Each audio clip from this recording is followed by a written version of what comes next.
You think you know Mexico, a land of sombreros, beaches, and tacos. Forget it. That Mexico is a postcard, a brilliant, sun-drenched facade designed for tourists. The real story is far more complex, more tragic, and infinitely more fascinating.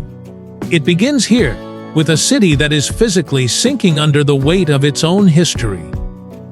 Mexico City, a sprawling, chaotic, beautiful metropolis of over 22 million people, is built on a ghost.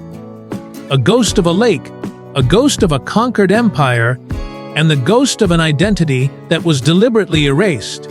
It is drowning at a rate of up to 50 centimeters a year in some areas, a slow motion collapse that serves as a constant, unsettling reminder of the very past it was built to conceal. This journey isn't about finding the best beaches. It's about understanding why a nation would build its capital on such unstable ground, and what that single decision tells us about the soul of Mexico itself. Every visitor to Mexico City feels it, even if they can't name it. The slight, unnerving tilt of a colonial church, the spiderweb of cracks on a centuries-old palace. This isn't just the gentle patina of age, it's a geological reckoning, a battle between human ambition and the memory of water. To understand it, you have to look beneath the asphalt and concrete, back to a time before a single Spanish stone was laid. Before it was Mexico City, it was Tenochtitlan, the magnificent island capital of the Aztec Empire. Try to picture it, a city that seemed to float in the middle of a vast, shimmering lake called Texcoco. It was an aquatic metropolis, a Mesoamerican Venice, but grander and more orderly. Great stone causeways connected it to the mainland, while massive aqueducts carried fresh water into the city center. A network of canals served as streets for thousands of canoes, and its heart was the Great Temple, the Templo Mayor, a pair of towering pyramids dedicated to the gods of war and rain. Surrounding the city were the famous Chiapas, or floating gardens. Incredibly fertile man-made islands where the Aztecs grew the food that sustained their empire.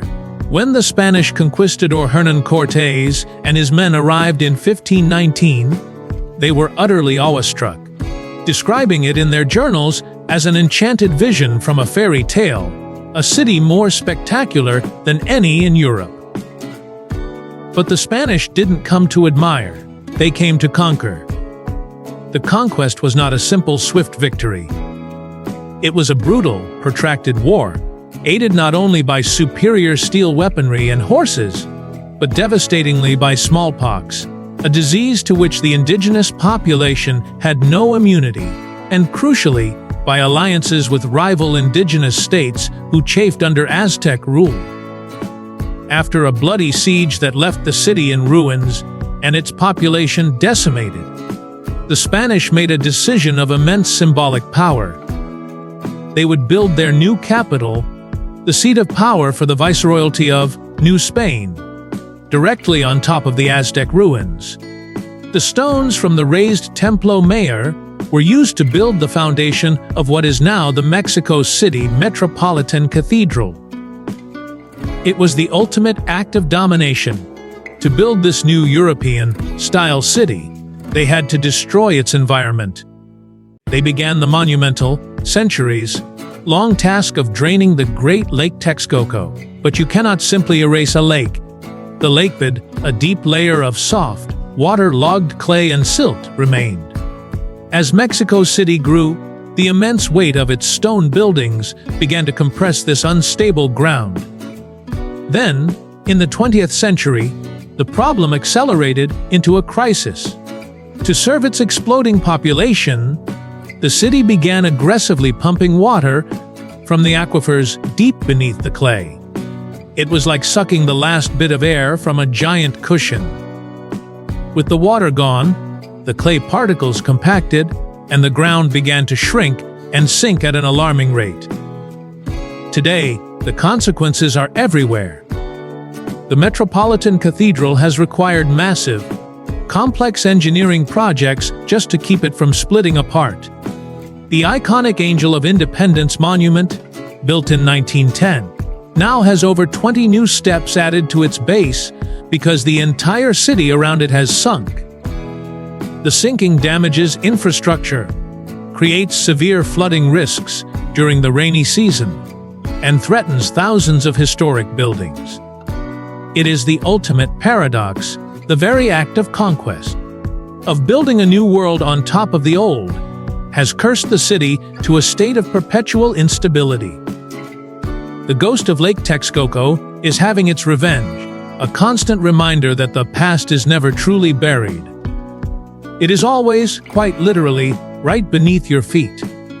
The Aztecs, for all their power, were inheritors of a much deeper legacy. The story of Mexico is written in the stone of civilizations that rose and fell long before them, a story of staggering intellectual and artistic achievement. To find its most famous chapter, you must travel to the Yucatan Peninsula, into the heart of the Mayan world. Here stands Chichen Itza. Its centerpiece, the Pyramid of El Castillo, is far more than a beautiful structure. It is a stone calendar, a celestial clock of breathtaking precision. It has 365 steps, one for each day of the year. But its true genius is revealed twice a year, during the spring and fall equinoxes. As the sun sets, the play of light and shadow creates the illusion of a massive feathered serpent, slithering down the pyramid's northern staircase, culminating at a stone serpent head at its base. This is the god Kukulkan, returning to Earth. This wasn't magic, it was a masterful display of astronomy, mathematics, and architecture, designed to legitimize the rule of the king by demonstrating his harmony with the cosmos. The Maya were not alone in this intellectual pursuit. They developed one of the world's most sophisticated writing systems, a complex blend of phonetic and logographic symbols, and were one of only a handful of civilizations to independently develop the concept of zero, a cornerstone of modern mathematics. But even the Maya stood on the shoulders of giants. Travel further back in time, to the humid lowlands of the Gulf Coast, and you find the Olmecs, Mesoamerica's mother culture. Flourishing over 3,000 years ago, it was the Olmecs who first domesticated the cacao plant, giving the world chocolate, which they consumed as a bitter, spicy drink. And it was the Olmecs who left behind one of history's most compelling mysteries, the colossal stone heads. Carved from massive basalt boulders, some weighing up to 50 tons, these heads depict powerful rulers with strikingly individual, and what some have described as Africanoid features, a subject of much debate. The stone itself was quarried and somehow transported over 150 kilometers of swampy terrain, an incredible feat of engineering and social organization without the use of the wheel or beasts of burden. We don't know how they did it, or even the true names of the rulers they portray. But staring into their stoic, powerful faces, you feel an undeniable connection to Mexico's deepest roots. These weren't just kings. They were the architects of a worldview, a complex cosmology filled with jaguars and earth monsters that would echo for millennia. The arrival of the Spanish was not a discovery, it was a collision. A violent, world-shattering impact that would forge the soul of modern Mexico. This was not a simple replacement of one culture with another. It was a brutal, complex, and often contradictory fusion that took place in the churches, in the kitchens, and in the bedroom. The result was a new identity, the mestizo, a person of mixed indigenous and European heritage. The Spanish crown even tried to institutionalize this mixing with the Sistema de Castas, a rigid racial hierarchy with pure-blooded Spaniards at the top and those of African descent at the bottom. This system has been officially abolished for centuries, but its shadow still lingers in modern Mexico's social dynamics and colorism. This fractured, beautiful identity is the key to understanding everything. No one captured it better than Mexico's most famous artists, Diego Rivera and Frida Kahlo. After the bloody Mexican Revolution in the early 20th century, a war fought to overthrow a dictator and reclaim the nation from foreign influence, Mexico was desperate to define itself. Diego Rivera, with his monumental murals, became the nation's storyteller. He painted vast, epic scenes of Mexican history on the walls of public buildings, from the glory of the pre-Hispanic empires to the struggles of the common worker. His art was a political weapon, a public textbook that celebrated the indigenous roots of the nation and condemned the injustices of the Spanish conquest and capitalist exploitation. His wife, Frida Kahlo, turned the lens inward. Her paintings are a raw, unflinching exploration of her own body and her own pain. A body shattered by a horrific bus accident and a heart broken by Rivera's constant infidelities. But her personal pain was also a metaphor for the pain of Mexico. In her art, she blended Catholic iconography of martyrdom with Aztec symbolism of sacrifice. She famously donned traditional Tijuana clothing, not as a costume, but as a proud political statement of her Mexicanidad. She painted her own reality, a reality of being a woman, a mestiza, and an artist in a world defined by contradiction. Together, their art tells the story of Mexico's soul, one part grand, public history, the other part intimate, personal struggle. That story is also told through music. The sound of the mariachi, with their ornate charro suits and soaring violins, is now a global symbol of Mexico. But it began as rural folk music, the songs of the countryside telling tales of love, betrayal, and revolution. It is the soundtrack to Mexico's heart. If art is the soul of Mexico on a canvas, then its food is the soul on a plate. In 2010, UNESCO recognized Mexican cuisine as an intangible cultural heritage of humanity. This wasn't just because it's delicious, it's because every dish is a history lesson. The foundation is purely indigenous. The holy trinity of corn, beans, and chili peppers has sustained life in this region for thousands of years. Corn, or maize, wasn't just food, it was sacred. Mayan creation myths say that the gods formed the first humans from corn dough. This reverence is rooted in science. Early Mesoamericans developed a process called nixtamalization, soaking the corn in an alkaline solution like lime water. This ingenious technique didn't just soften the kernels, it unlocked key amino acids and niacin, making the corn far more nutritious. Without nixtamalization, the great civilizations of the Americas could not have flourished. From this treated masa comes the tortilla, the daily bread, the plate, and the spoon of Mexico. Then came the Spanish collision, which brought pork, beef, chicken, dairy, and wheat. This fusion created some of Mexico's most iconic dishes. Take the legendary taco al pastor. The method of cooking meat on a vertical spit was brought to Mexico by Lebanese immigrants. But Mexicans adapted it, swapping lamb for pork and marinating it in a uniquely Mexican paste of dried chiles and achiote. It is a perfect symbol of Mexico's globalized, yet fiercely local, identity.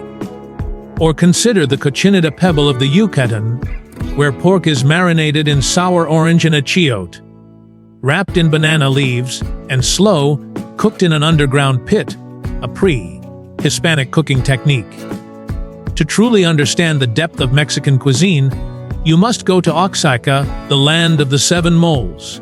A mole is not just a sauce, it is a culinary symphony, a slow-cooked, complex paste that can include dozens of ingredients, multiple types of chiles, nuts, seeds, spices, fruits, and often a touch of chocolate to add depth, not sweetness. Each mole has a unique personality, and its recipe is a fiercely guarded family secret. To eat mole is to taste history, labor, and love, and no culinary journey is complete without a toast. Tequila and mezcal are not party drinks. They are spirits derived from the sacred agave plant. Tequila, made exclusively from blue agave in a specific region, is a story of industrial refinement. Mezcal, its smokier, more artisanal cousin, can be made from dozens of agave varieties, and each bottle tells the story of its village, its soil, and the hands of the maestro mezcalero who made it. As the Oaxacans say, mezcal doesn't make you drunk, it puts you in touch with the spirits. Mexico's cultural diversity is mirrored by an astonishing biological diversity. This is a country that is both a desert and a rainforest, a land of soaring volcanic peaks and deep ocean trenches. It is one of the world's few megadiverse countries, home to roughly 10% of all species on Earth. This natural world is deeply woven into the national identity. The very symbol on the Mexican flag, an eagle devouring a serpent while perched on a cactus, comes directly from the Aztec founding myth of Tenochtitlan. In the south lies the Lacandan jungle, a remnant of a once vast rainforest teeming with life, from elusive jaguars to the more than 600 species of butterflies. But its most famous visitor arrives each fall. Millions upon millions of monarch butterflies undertake an incredible 3,000-mile migration from the northeastern U.S. and Canada to overwinter in the Ayamo fir forests of central Mexico. To stand in one of these butterfly sanctuaries, with millions of monarchs fluttering around you like a silent, orange blizzard, is a truly spiritual experience. But this wild heart is under threat. This biodiversity exists in a state of paradox. The same global demand that boosts Mexico's economy also endangers its ecosystems. The massive avocado industry, a huge economic success story, has also led to illegal deforestation and strained water resources in the state of Michoacan, the very same state where the monarchs overwinter. The stunning coral reefs of the Caribbean are threatened by pollution and warming waters, often exacerbated by coastal development. Mexico's wild heart is both its greatest treasure and a constant battleground for conservation. So how does a modern traveler navigate this country of profound contradictions? Let's look at Cancun. In the 1970s, this was a deserted strip of sand. The Mexican government, using computers to identify the perfect location, designed and built it from scratch as a tourist machine. It is efficient, safe, and beautiful. It is also, in many ways, an illusion, a carefully curated bubble that can insulate you from the very country you came to visit. This is the central paradox of the modern Mexican economy. Ranked as one of the world's top 15 largest economies, Mexico is an industrial powerhouse, a key manufacturing partner for the United States through the USMCA trade agreement. Along the northern border, a massive ecosystem of maquiladoras, foreign-owned factories assembling goods for export, drives a huge part of the economy. Yet, this progress exists alongside persistent, soul-crushing inequality and corruption. And then there is the shadow economy. It is impossible to talk about modern Mexico without acknowledging the immense power of transnational drug cartels. The so-called war on drugs has unleashed waves of violence that have scarred the country for decades, creating a second Mexico that tourists rarely see, but that millions of Mexicans live with every day. It's a complex conflict fueled by demand for drugs in the north, the flow of guns from the U.S., and deep-seated institutional corruption at home. Yet, to define Mexico by this violence is to miss the far greater story of its people's resilience. For every story of corruption, there are 1,000 stories of community, of vibrant civil society, and of the incredible strength of the family, which remains the bedrock of Mexican life. It is a country of immense creativity, drive, and hope, constantly striving for a future that lives up to the richness of its past. Traveling in Mexico is not just about where you go, but how you go. It requires an awareness that you are a guest in a country of immense cultural depth. And there is no better example of this than the Dia de los Muertos, the Day of the Dead. This is not the Mexican Halloween. It is a beautiful, profound tradition that blends indigenous Aztec rituals of honoring ancestors with Catholic All Saints' Day. During this time, families build elaborate altars, or ofrendas, in their homes, adorned with marigolds, candles, food, photos, and items the deceased loved. Salt to purify the soul, water to quench its thirst after the long journey, and copal incense to guide it home.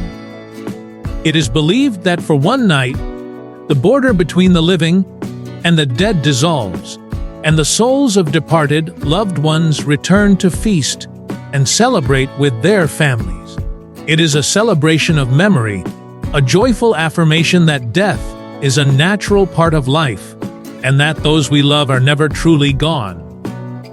To witness it is a privilege, and it should be approached with reverence, not as a costume party. Traveling this way, with curiosity, with humility, and with respect, transforms a vacation into an education. It allows you to see beyond the postcard and connect, even for a moment, with the true, resilient, and endlessly fascinating spirit of Mexico. Mexico is not a destination to be simply consumed. It is a conversation to be had, a conversation between the past and the present, between triumph and tragedy, between what was buried and what refuses to die. From the sinking foundations of its capital to the soaring flight of the monarch butterfly, Mexico teaches us that a nation's identity is never static. It is a story of constant reinvention, a complex tapestry woven from threads of pain, joy, and an indomitable will to live and to celebrate. What part of Mexico's hidden story surprised you the most? Share your thoughts or questions in the comments below. If this journey opened up a new perspective for you, please share this video with a fellow traveler who loves to dig deeper than the surface. And be sure to subscribe for more deep dives into the world's most fascinating and misunderstood places. Thank you for exploring with me.